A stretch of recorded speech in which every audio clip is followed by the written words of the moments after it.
हमने एक्सरे की प्रोडक्शन के बारे में पढ़ा था कि एक्सरेज जो होते हैं वो किस तरह से पैदा होते हैं या कैसे पैदा होते हैं, उसके बारे में हमने डिस्कस किया था। आज हम डिस्कस करेंगे बेटा एक्सरे का स्पेक्ट्रम, कि जो एक्सरे का स्पेक्ट्रम होता है वो किस तरह से बनता है। बेटा देखिए बेटा, ये जो आपने पढ़ा था इसके अंदर चैप्टर जो है वो 9 के अंदर फर्स्ट ईयर के अंदर कि एक्सरे की जो डायफ्रेक्शन होती है बेटा, ये एक्सरे की डायफ्रेक्शन जो होती है वो ब्रेक क्रिस्टल से होती है बेटा। ठीक है, तो ये जो है वो WH ब्राग ने बेटा, ये 1913, ये ईयर बेटा ध्यान में रखिएगा, 1913 के अंदर।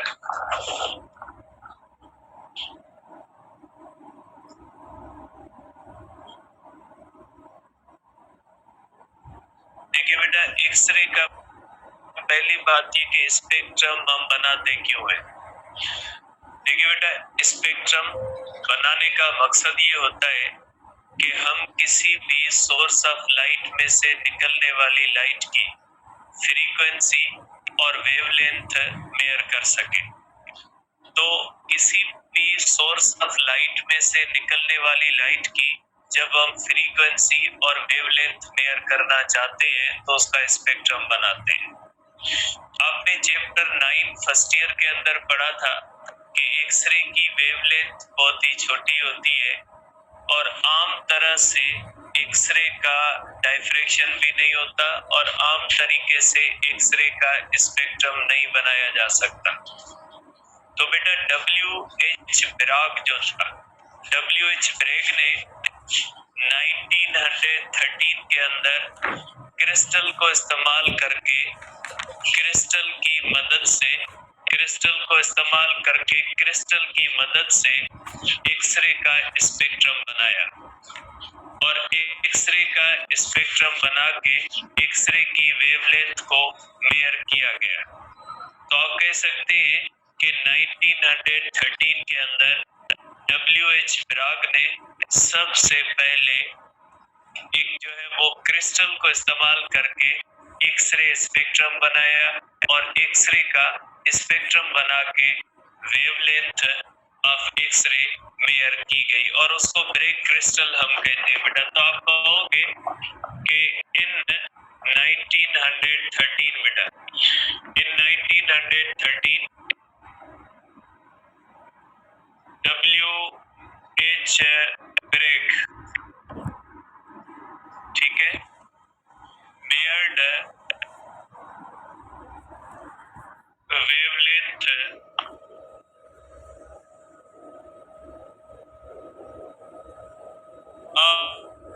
of X-rays using Bragg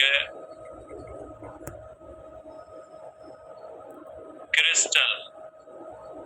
बेटा ब्रेग क्रिस्टल को इस्तेमाल करके एक्सरे की वेवलेंथ मेजर की और बुनियादी तौर पे ये जो वेवलेंथ मेजर की गई थी ये with the help of spectrum की गई थी और इसके अंदर जो क्रिस्टल इस्तेमाल होता है उसको ब्रेग क्रिस्टल कहा जाता है बेटा। अब आ जाते हैं बेटा कि जो एक्सरे का स्पेक्ट्रम होता है, अगर हम एक्सरे का स्पेक्ट्रम बनाएं जिस तरह से हमने ये पढ़ा था कि हाइड्रोजन का या मुख्तलिफ एटम्स का हम स्पेक्ट्रम बनाएं, तो उसके अंदर हमने ये बात पढ़ी थी कि जब हम किसी भी चीज का स्पेक्ट्रम बनाते हैं तो अगर वो स्पेक्ट्रम एटम का होता है तो वो लाइन स्पेक्ट्रम बनता है और वो बैंड स्पेक्ट्रम भी बन सकता है और वो कंटीन्यूअस स्पेक्ट्रम भी बनता है। लेकिन हमने ये पढ़ा था कि मुख्तलिफ चीजों का एक टाइम पे जो स्पेक्ट्रम बनता है वो एक ही बनता है, या वो लाइन स्पेक्ट्रम बनेगा या वो बैंड स्पेक्ट्रम बनेगा या वो कंटीन्यूअस स्पेक्ट्रम बनेगा। तो इसी तरह से बेटा जब WH ब्रैग ने ब्रेग क्रिस्टल इस्तेमाल करके एक्सरे की डायफ्रेक्शन करवा के एक्सरे का स्पेक्ट्रम बनाया कह सकते हैं कि जब हम एक्सरे का स्पेक्ट्रम बनाएंगे तो एक्सरे के अंदर एक साथ दो स्पेक्ट्रा बनते हैं। जिस तरह से आप हाइड्रोजन को डिस्चार्ज ट्यूब के अंदर रख के उसमें से कैथोड रेज पास करोगे और हाइड्रोजन से लाइट निकलेगी। अगर उस हाइड्रोजन में से निकलने वाली लाइट का आप स्पेक्ट्रम बनाओगे तो आप देखोगे कि वो हाइड्रोजन का लाइन स्पेक्ट्रम बनता है। सिर्फ एक टाइम पे एक स्पेक्ट्रम बनता है। लेकिन अगर आप एक्सरे का स्पेक्ट्रम बनाओगे तो एक्सरे के अंदर एक साथ दो स्पेक्ट्रा बनते हैं। ठीक है, तो एक साथ एक्सरे, जितने भी एक्सरेज हैं, जैसे हमने पढ़ा था एक्सरे की प्रोडक्शन पुलिस ट्यूब के अंदर हम एक्सरे प्रोड्यूस करके उनका स्पेक्ट्रम जब हम बनाएंगे तो हम देखेंगे उसके एक साथ दो स्पेक्ट्रा बनते हैं। एक कंटिन्यूस स्पेक्ट्रम भी बनता है और दूसरा लाइन स्पेक्ट्रम भी बनता है। ठीक है, तो आप कह सकते हैं कि एक्सरे के स्पेक्ट्रम के अंदर एक साथ दो स्पेक्ट्रा बनते हैं। बेटा एक होता है एक्सरे ब्रेमस्टॉलन, जिसको हम जर्मन वर्ड है बेटा, इसको हम कहते हैं कि ये जो है हमारे पास बेटा, ये जर्मन वर्ड है जिसको कहा जाता है ब्रेकिंग इंसिडेंट। बेटा आप इसको कहोगे बेटा कि एक्सरे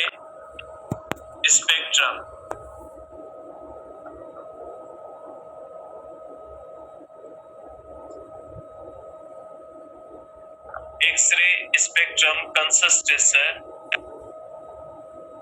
ठीक है, इसके अंदर दो स्पेक्ट्रा होते हैं बेटा। एक होता है एक्सरे ब्रेमस्टॉलन बेटा,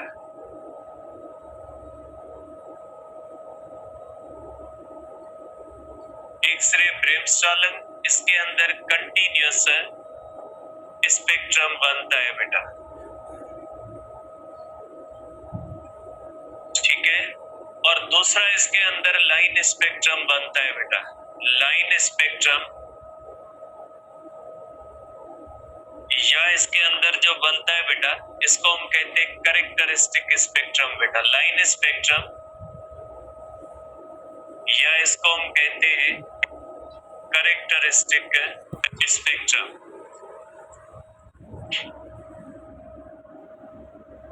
ठीक है बेटा, तो बेटा एक्सरे के अंदर एक ही टाइम पे दो स्पेक्ट्रा बनते हैं।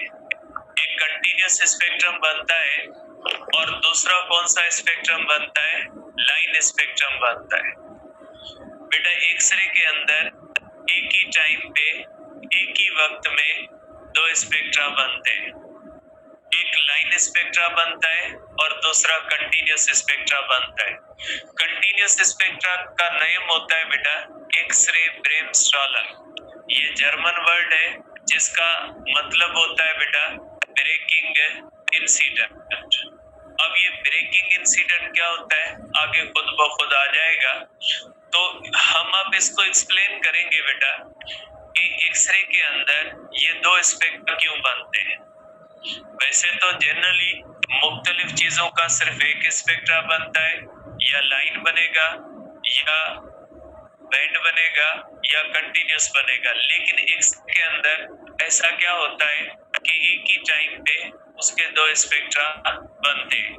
तो पहले हम करते हैं बेटा कि ये ब्रेमस्टॉलन जो स्पेक्ट्रम बनता है ये क्यों बनता है, इसका रीजन क्या है, इसकी एक्सप्लेनेशन क्या है, किस वजह से बनता है। तो हम पहले करते हैं बेटा एक्सरे ब्रेमस्टॉलन बेटा। तो आप जो करेंगे बेटा, तो इसके अंदर आप करोगे एक्सरे ब्रेमस्टॉलन बेटा। Explanation of X-ray ब्रेमस्टॉलन।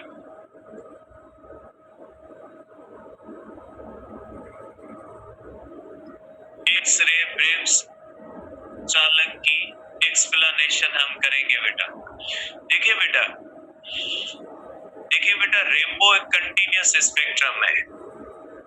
ठीक है, रेनबो एक कंटिन्यूस स्पेक्ट्रम है और आपको पता है उस रेनबो के अंदर एक रेड कलर और एक वायलेट कलर फिक्स होते हैं।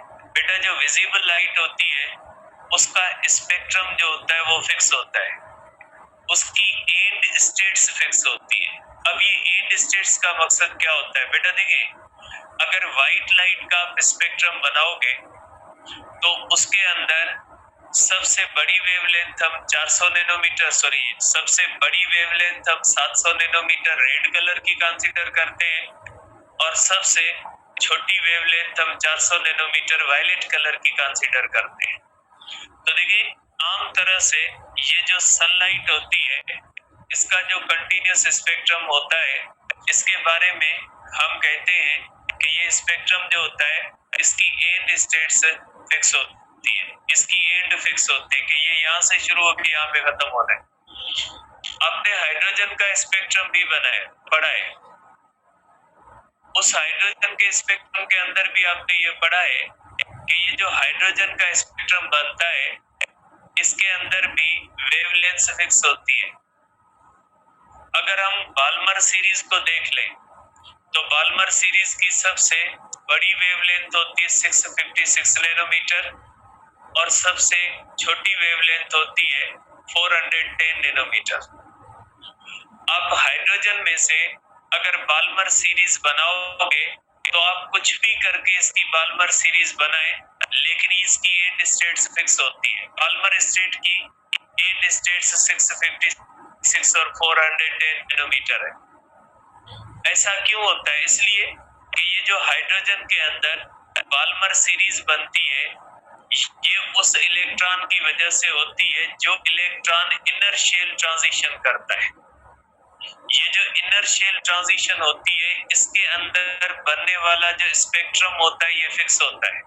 जैसे आप हाइड्रोजन का देख लें, आप किसी और एटम का देख लें, मुख्तलिफ चीजों का जब आपने इस तरह से स्पेक्ट्रम पढ़ा होगा तो उसके अंदर आपने ये हमेशा पढ़ा होगा कि इसकी बाल्मर सीरीज के अंदर ये वेवलेंथ बड़ी होगी, ये वेवलेंथ छोटी होगी, बाकी वेवलेंथ उसके दरमियान रहेंगी और वो फिक्स होती है, कभी भी चेंज नहीं होंगी।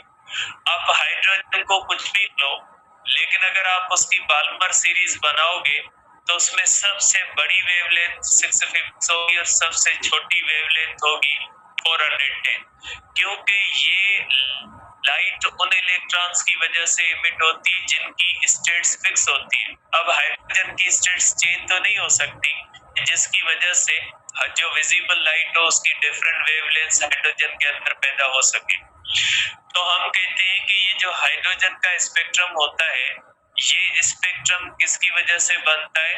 ये उन इलेक्ट्रॉन्स की वजह से बनता है जो बाउंडेड इलेक्ट्रॉन्स होते हैं, और जो बाउंडेड इलेक्ट्रॉन्स स्पेक्ट्रम बनाते हैं उसकी एंड स्टेट्स फिक्स होती है। वो एंड स्टेट्स कभी भी चेंज नहीं होती, ना बीच वाली भी चेंज, उसकी सब वेवलेंथ होती है।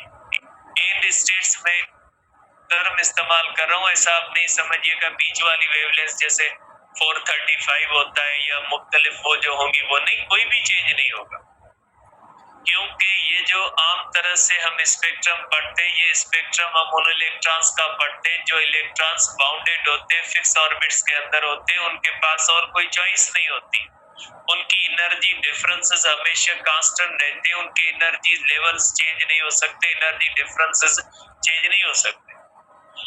अब अगर हम ये देखते हैं कि ये जो इसके अंदर कंटिन्यूस स्पेक्ट्रम क्यों बनता है, अब कंटिन्यूस स्पेक्ट्रम इसलिए बनता है बेटा कि जो बाहर का इलेक्ट्रॉन होता है वो कंटिन्यूसली डिसेलरेट होता है और उसके कंटिन्यूस डिसेलरेट होने की वजह से उसमें से जो लाइट इमिट होती है वो कंटिन्यूस इमिट होती है, और लाइट कंटिन्यूस इमिट होने की वजह से उसका जो स्पेक्ट्रम बनता है वो भी कंटिन्यूस बनता है। तो आप इसको इस तरह से लिख सकते हैं बेटा, continuous spectrum, continuous spectrum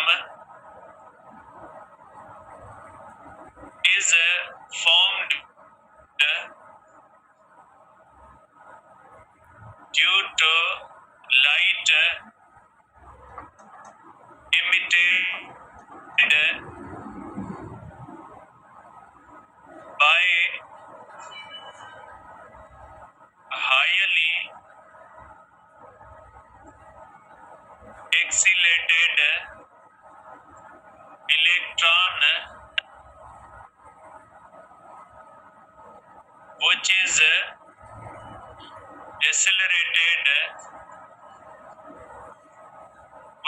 decelerated by target material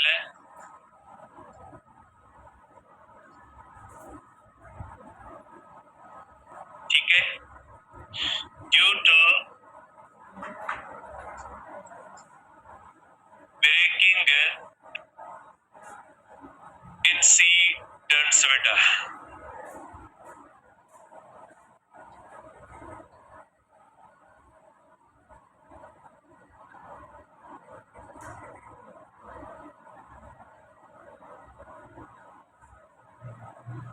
अब इसमें क्या होता है बेटा, पहले मैं समझाता हूँ, उसके बाद इसकी स्टेटमेंट आपको समझ में आ जाएगी। बेटा देखिए, इस तरह से हमने किया था कि बेटा इस तरह से अब मैं ट्यूब नहीं बना रहा, मैं जस्ट टारगेट मटेरियल बना रहा हूँ। बेटा हमने बनाया था इस तरह से, टारगेट मटेरियल था, और इस तरह से ये जो टारगेट मटेरियल होता है ये हेवी मेटल का एक पीस होता है बेटा। इस तरह से सपोज करें ये टारगेट मटेरियल है बेटा, और इसके ऊपर हमने रखा था बेटा, इसके ऊपर हमने रखा था पॉजिटिव पोटेंशियल, इसके ऊपर हमने पॉजिटिव पोटेंशियल रखा था। अब देखिए इस हेवी मेटल के अंदर जो एटम्स होते हैं बेटा, उनके अंदर चार्ज जो होती है वो ज्यादा होती है, क्योंकि हमने ये बेटा डिस्कस किया था कि टारगेट मटेरियल हेवी मेटल रखते हैं, और हेवी मेटल का मकसद होता है ऐसा मेटल जिसके अंदर प्रोटॉन्स की और न्यूट्रॉन्स की तादाद ज्यादा होती है, जिसका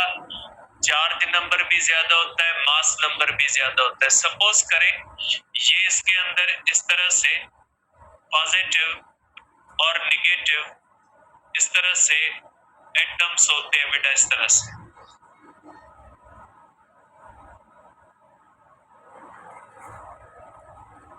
इस तरह से बेटा पॉजिटिव न्यूक्लियाई होते हैं और ये हेवी न्यूक्लियाई होते हैं, ये इस तरह से।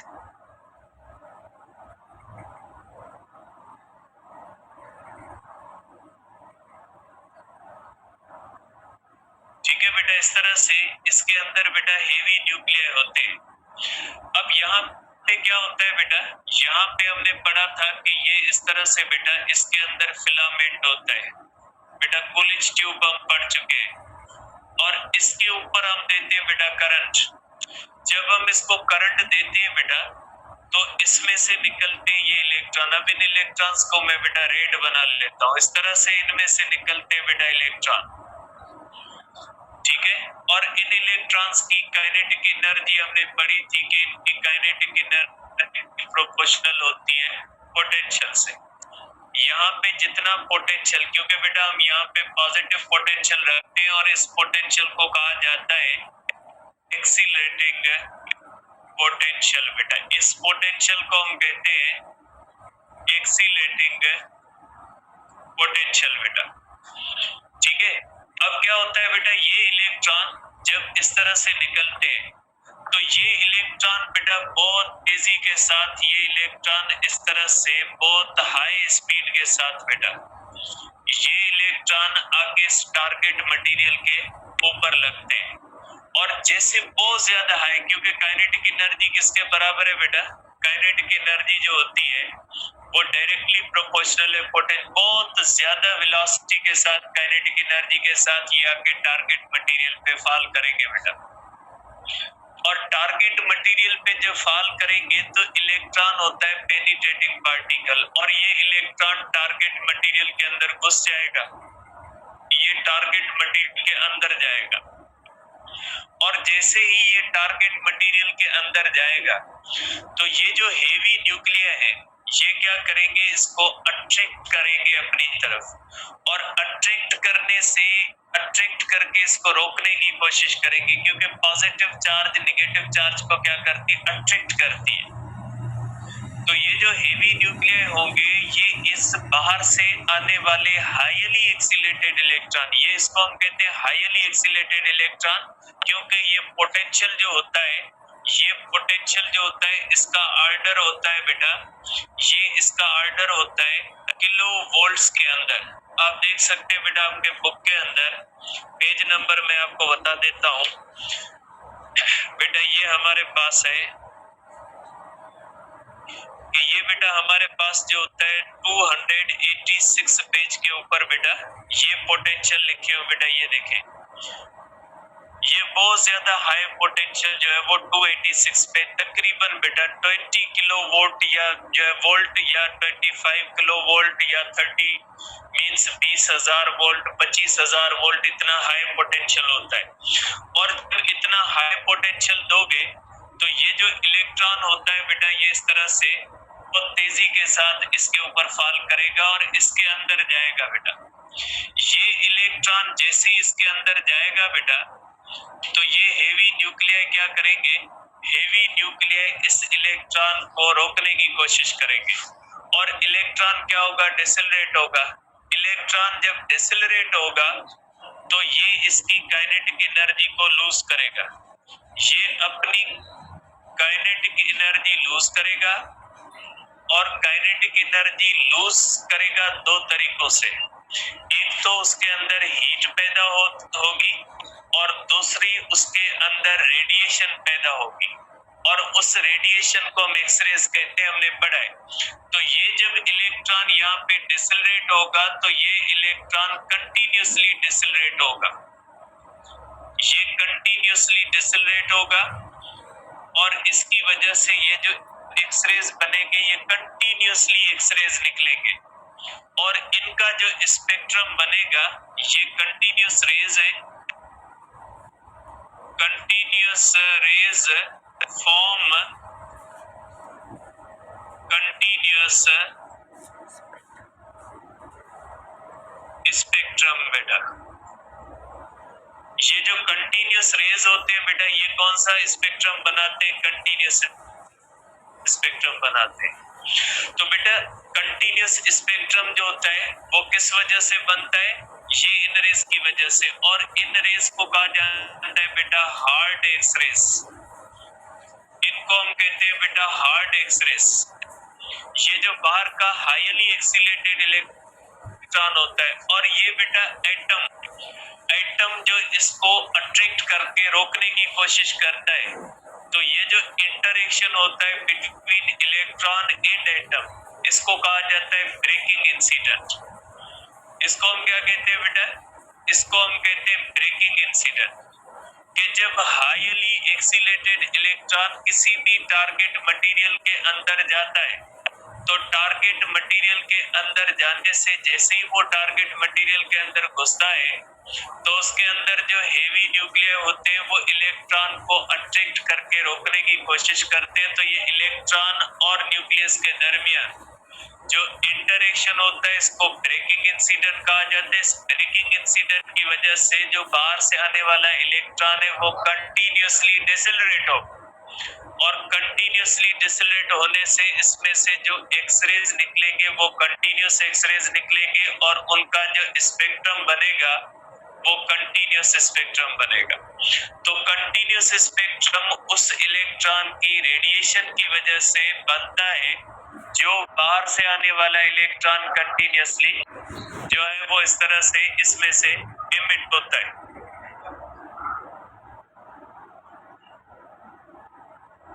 ठीक है बेटा, तो इस तरह से आप कहोगे कि इसके अंदर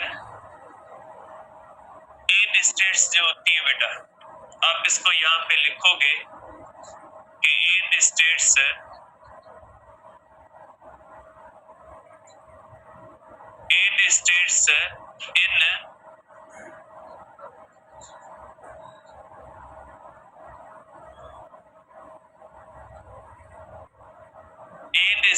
in continuous spectrum are not fixed because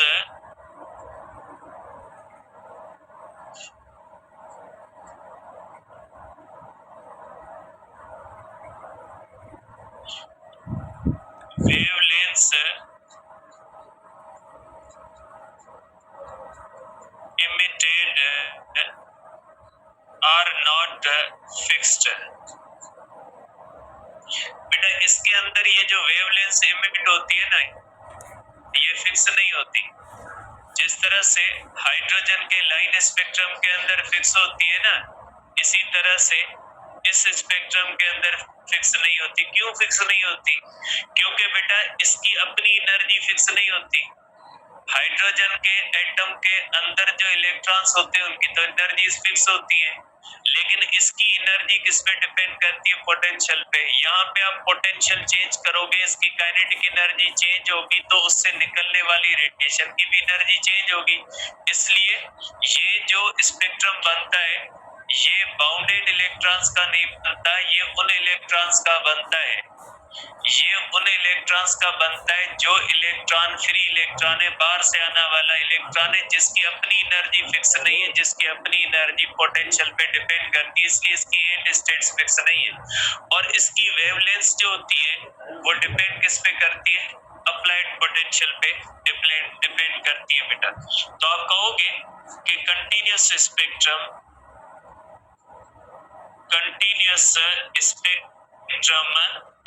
changes with change of potential बेटा। ये चेंज होता है with the change of potential change होता है। आप ये भी कह सकते हैं बेटा कि continuous spectrum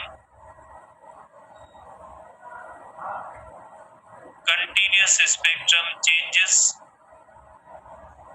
if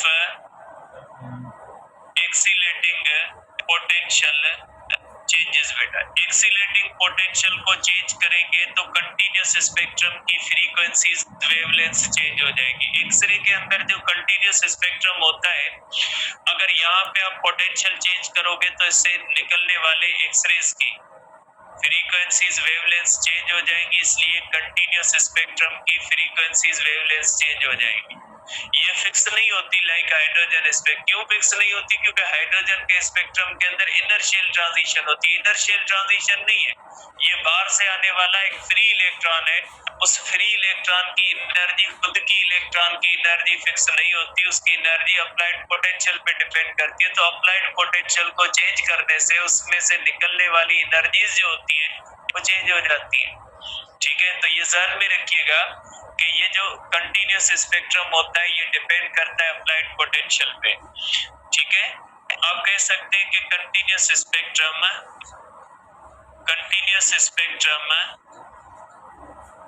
depends upon applied potential and does not depend upon nature of target metal। Target metal के नेचर पे डिपेंड नहीं करता। ठीक है, अब इसको आप इस तरह से कह सकते हैं बेटा कि ये सपोज करें एटम है, जब ये बाहर का इलेक्ट्रॉन आता है तो ये बेटा इलेक्ट्रॉन जो होता है ये इलेक्ट्रॉन फास्ट होता है, ये बाहर का। जब ये इस न्यूक्लियस के पास में आता है तो यहाँ पे होता है ब्रेकिंग इंसिडेंट। ब्रेकिंग इंसिडेंट होता है। ब्रेकिंग इंसिडेंट की वजह से ये इलेक्ट्रॉन क्या हो जाता है? इलेक्ट्रॉन जो होता है बेटा ये स्लो हो जाता है और यहाँ से एक फोटॉन एमिट होता है जिसकी एनर्जी h2 होती है। तो आप इसको इस तरह भी देख सकते हैं क्वांटम हाइपोथेसिस के अंदर कि ये इलेक्ट्रॉन जब इस न्यूक्लियस के करीब आता है तो इस न्यूक्लियस के साथ इसका ब्रेकिंग इंसिडेंट होता है। ब्रेकिंग इंसिडेंट की वजह से इसके अंदर क्या होता है? ब्रेकिंग इंसिडेंट की वजह से ये इलेक्ट्रॉन स्लो हो जाता है और नतीजा क्या निकलता है? नतीजा ये निकलता है कि इसमें से एक एक्सरे निकलता है जिसकी एनर्जी क्या होती है h2। आप कह सकते हैं इलेक्ट्रॉन फास्ट प्लस न्यूक्लियर, उसके बाद इलेक्ट्रॉन स्लो प्लस H2 इसमें से एनर्जी निकलती है। तो ये हो जाता है बेटा एक्सरे के कंटिन्यूस स्पेक्ट्रम का रीजन। तो आप ये कहेंगे बेटा कि जब आप एक्सरे का स्पेक्ट्रम बनाओगे तो एक्सरे के अंदर एक साथ दो स्पेक्ट्रा बनते हैं। आप उसका एक्सरे का जब स्पेक्ट्रम बना के उसको एनालाइज करोगे तो उसमें कंटिन्यूस स्पेक्ट्रम भी होगा, लाइन स्पेक्ट्रम भी होगा। कंटिन्यूस स्पेक्ट्रम को कहा जाता है एक्सरे ब्रेमस्ट्रालंग। एक्सरे ब्रेमस्ट्रालंग क्यों कहा जाता है अब आप समझ गए होंगे कि ये ब्रेकिंग इंसिडेंट की वजह से होता है, क्योंकि ब्रेमस्ट्रालंग वर्ड जर्मन लैंग्वेज का है जिसका मकसद ही ब्रेकिंग इंसिडेंट होता है। इसलिए ये जो एक्सरे ब्रेमस्ट्रालंग होता है ये कंटिन्यूस स्पेक्ट्रम बनता है। अब ये कंटिन्यूस स्पेक्ट्रम का नेम है एक्सरे ब्रेमस्ट्रालंग। अब हम अगर देखें कि ये कंटिन्यूस स्पेक्ट्रम क्यों बनता है, बेटा कंटिन्यूस स्पेक्ट्रम इसलिए बनता है कि जो बाहर वाला इलेक्ट्रॉन होता है जब ये टारगेट मटेरियल के अंदर घुसता है तो टारगेट मटेरियल के अंदर घुसने के बाद टारगेट मटेरियल के अंदर होते हैं हेवी न्यूक्लियाई। उन हेवी न्यूक्लियाई के साथ जब ये इलेक्ट्रॉन ब्रेकिंग इंसिडेंट करता है तो उसके नतीजे में इसकी एनर्जी कंटिन्यूसली कम होती है और कंटिन्यूसली कम होने की वजह से वो कंटिन्यूसली रेज एमिट करता है। जिन रेज का जो स्पेक्ट्रम बनता है वो कंटिन्यूस स्पेक्ट्रम बनता है।